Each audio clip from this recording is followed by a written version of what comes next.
Halo, Sampurasun, Wilujeng Enjing. Wilujeng patepang deui sareng Ibu Monik dina pangajaran bahasa Sunda. Dinten ieu Ibu bade ngajelaskeun pangajaran 2 peristiwa dina kahirupan. Ibu bade ngajelaskeun subtema kadua tentang kalimah transitif jeung kalimah intransitif. Teras subtema katilu tentang ngawawancara. Kayak urang bade diajar ngawawancara ya. Subtema kaopat tentang harti kecap. Janten aya sababaraha harti kecap anu bade dijelaskeun ku Ibu. Lanjut. Tah ayeuna subtema kadua tentang kalimah transitif. Kalimah transitif nyaeta kalimah anu caritaanana dina bahasa Indonesia predikatna ngabutuhkeun objek. Jadi harus ada penjelasnya. Dari kalimat itu harus ada objeknya ya. Contoh kalimatna. Pak Usman meuli motor. Pak Usman meuli motor. Dina kalimah ieu aya nu disebut pola kalimah. Nah, pola kalimahna Pak Usman itu disebutna jejer. Mun dina bahasa Sunda jejer, bahasa Indonesia subjek. Meuli disebutna caritaan atanapi predikat. Nah, motor ieu disebutna objek ya. Motor disebut objek. Jadi, kalimah ieu membutuhkan objek sebagai penjelas. Ya, jadi Pak Usman meuli naon tah ieu? Meuli motor, tiasa oge meuli mobil misalna ya. Jadi kedah ayak objekna. Nah, kalimat ieu teh disebut kalimah transitif. Contoh deui, Bisuti nyeuseuh baju. Bisuti pola kalimahna jejer. Nyeuseuh caritaan. Baju disebut objek ya. Contoh anu katilu. Sony keur dahar sate. Sony di dieu disebutna jejer, subjek bahasa Indonesia keur dahar. Keur dahar ini merupakan satu kalimat ya, janten caritaan. Disebutna caritaan atanapi predikat. Sate hayam ieu disebutna objek. Jadi Sony keur dahar naon? Nah, dahar sate hayam. Sony keur dahar naon? Dahar roti misalnya. Tah, kalimat penjelas di belakang ieu disebutna objek ya. Urang lajengkeun kalimah intransitif. In itu berarti tidak. Kalimah intransitif adalah kalimah intransitifnya eta kalimah anu caritaanana atanapi predikatna teu ngabutuhkeun objek. Tidak perlu ada objeknya lagi ya. Contoh kalimatna. Nah, Tati keur ceurik. Keur ceurik di dia udah jelas. Tidak perlu ada objek lagi. Tidak perlu ada penambah lagi di sini. Tati keur ceurik naon tidak ada. Teu ayanya janten tati keur ceurik. Ieu atos jelas. Orang sudah tahu oh si tati teh keur ceurik. Tati disebut jejer, keur ceurik caritaan. Tah anu kieu kalimah kieu teh tidak lagi membutuhkan objek. Tidak perlu lagi ada objek. Makanya disebut kalimah intransitif. Contoh kalimah anu katilu. Barto keur sare. Barto sedang tidur. Tidak perlu nanya lagi tidur apa. Enggak perlu. Ini udah jelas. Barto keur sare. Ya. Nah, pola kalimahna Barto jejer keur sare caritaan. Aya contoh nu katilu. Deni keur seuri. Sudah jelas, oh si Deni sedang tertawa. Tidak perlu ditambahin objek lagi ya. Nah, 3 contoh kalimat ini disebut kalimat intransitif. In itu tidak membutuhkan objek ya. Lanjut. Nah, subtema katilu nyaeta ngawawancara. Wawancara nyaeta tanya jawab antara nu ngawawancara jeung narasumber. Wawancaranya tanya jawab antara yang mewawancarai dengan narasumber ya. Nah, tujuan wawancara, orang mewawancara itu punya tujuannya. Tujuannya nyaeta ngumpulkeun berita.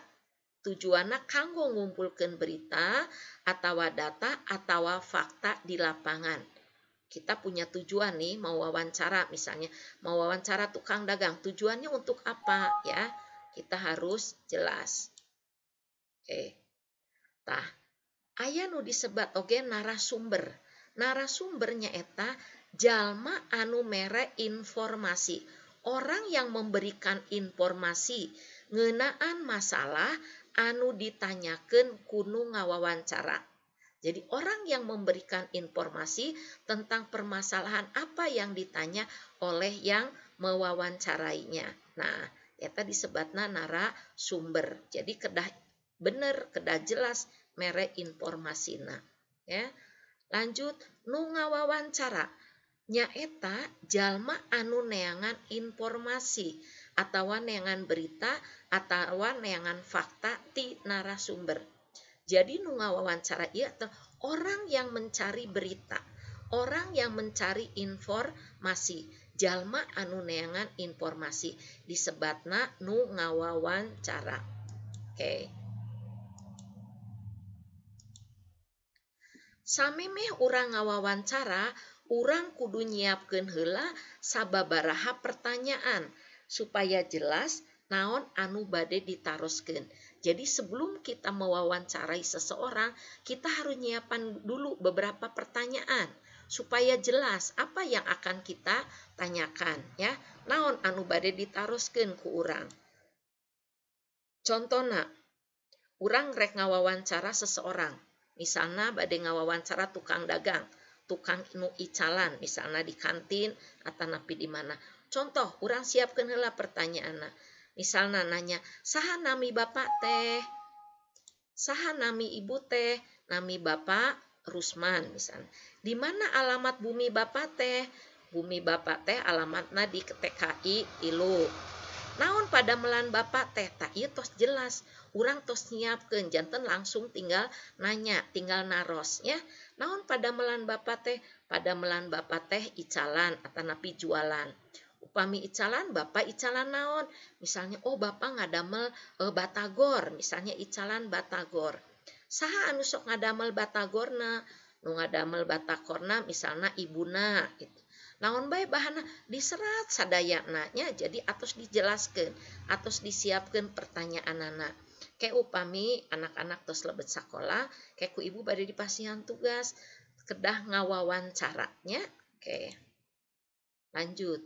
Ayeuna subtema kaopat, harti kecap. Aya sababaraha harti kecap. Nuku ibu bade dijelaskeun. Ya. Contoh, harti kecap nu kahiji. Lamun jadi narasumber teh kudu bener. Kalau menjadi narasumber harus bener.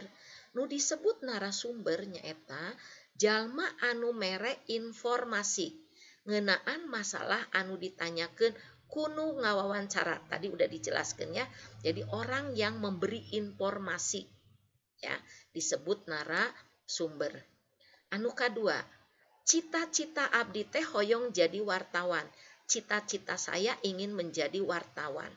Wartawan nu disebut wartawan aya oge nu sok nyarios jurnalis. Tah eta teh jalma anu neangan jeung nuliskeun berita. Orang yang tugasnya mencari dan menuliskan berita. Boh di surat kabar, majalah, atau napi di televisi. Nah, orang-orang yang memburu atau mencari berita kemudian menuliskannya atau memberitakannya disebut wartawan. Oke, lanjut. Nah, ayeuna mun rek indit ka sakola barudak kudu ngumbah awak heula. Kalau kita mau pergi ke sekolah, kita harus mencuci badan dulu. Tah ngumbah awak, mencuci badan, dina bahasa Sunda disebut mandi. Mun rek indit ka sakolah urang kudu mandi heula, kudu ngumbah awak heula ya. Lanjut. Abdi bade ngumbah baju anu kotor di jamban. Saya mau mencuci baju yang kotor di kamar mandi. Jamban tuh kamar mandi. Nah, ngumbah baju. Nah, ngumbah baju teh disebut nyeuseuh. Nyeuseuh itu nyuci. Ingat, lamun nyeuseuh itu nyeuseuh baju, nyeuseuh pakaian. Sanes nyeuseuh piring ya, benten. Pami nyeuseuh mah kana pakaian. Lanjut. Nah, saha anu tadi ka sakolangan ngumbah banget wungkul. Siapa yang tadi ke sekolah hanya cuci muka aja.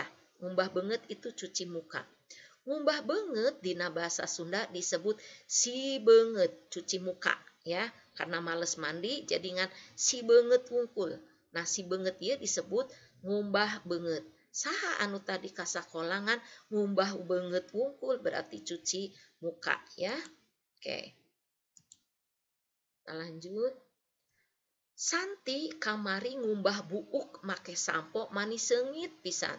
Santi kemarin nyuci rambut make sampo mani wangi sekali. Nah, ngumbah buuk dina bahasa Sunda disebutna diangir.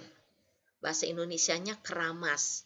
Abdi rek diangir, abdi rek keramas ya. Mau ngumbah buuk. Tadina bahasa Sundana diangir. Oke. Kita lanjut. Samemeh dahar urang kudu ngumbah leungeun heula ambeh bersih. Sebelum makan kita harus cuci tangan dulu. Nah, ngumbah leungeun di dieu disebut si banyo. Abdi rek si banyo heula, berarti saya mau mencuci tangan, ya. Ngumbah leungeun si banyo, cuci tangan. Kita lanjut. Cing tina mun ngumbah parabot teh kudu bersihnya. Cing tina kalau mau mencuci perabot harus bersih ya. Tah, ngumbah parabot di dieu disebut kukumbah. Jadi urang rek ngumbah parabot, urang rek ngumbah piring, bukan urang rek nyuci ya. Bahasa Indonesianya kalau ini nyuci perabot. Bahasa Sundana ngumbah kukumbah ya. Oke. Lanjut. Nah, ibu nunjuk ngumbah beas. Beas ieu bahasa Indonesiana beras. Di baturan ku putrana. Jadi ibu sedang mencuci beras ditemenin oleh anaknya. Nah, ngumbah beas di dieu disebut ngeusikan. Bu Monik rek ngeusikan, berarti rek ngumbah beas, rek ngumbah beras ya. Kita lanjut. Akang Darman nuju meresihan ubin make pelan. Jeung adina. Pak Darman sedang membersihkan ubin. Ubin itu lantai atau tegel. Make pelan. Jeung adinya dengan adiknya. Meresihan ubin di dia disebut ngepel. Upami meresihan ubinna make sapu keur nyapu. Ieu kabeneran contoh kalimatna make pelan. Berarti disebutna ngepel. Ubin naon tadi? Ubin teh artina tegel atanapi teras ya. Oke. Kita lanjut. Unggal dinten bibi abdi mah pada melana teh ngalemeskeun pakaian di tempat kerjanya. Tiap hari bibi saya pekerjaannya merapihkan pakaian di tempat kerjanya. Ngalemeskeun pakaian di dia disebut ngistrika. Bahasa Indonesia nyetrika ya. Bahasa Sundana ngistrika. Ibu bade ngistrika, oh berarti bade nyetrika ya. Oke. Oke, anak-anak. Tah, mung sakitu pangajaran ti Ibu Monik dinten ieu. Pangajaran kadua anu tos diajarkeun ku Ibu. Nah, dipelajari kembali ya. Diulangi deui minggu payun Ibu bade ngasih latihan ya. Sakali deui ku Ibu atos dijelaskeun dina telekonferen. Ayeuna ku Ibu dipasihan video deui supados jelas. Supados jelas ya. Oke. Hatur nuhun, tetap semangat. Gusti ngaberkahan urang sadaya. Amin.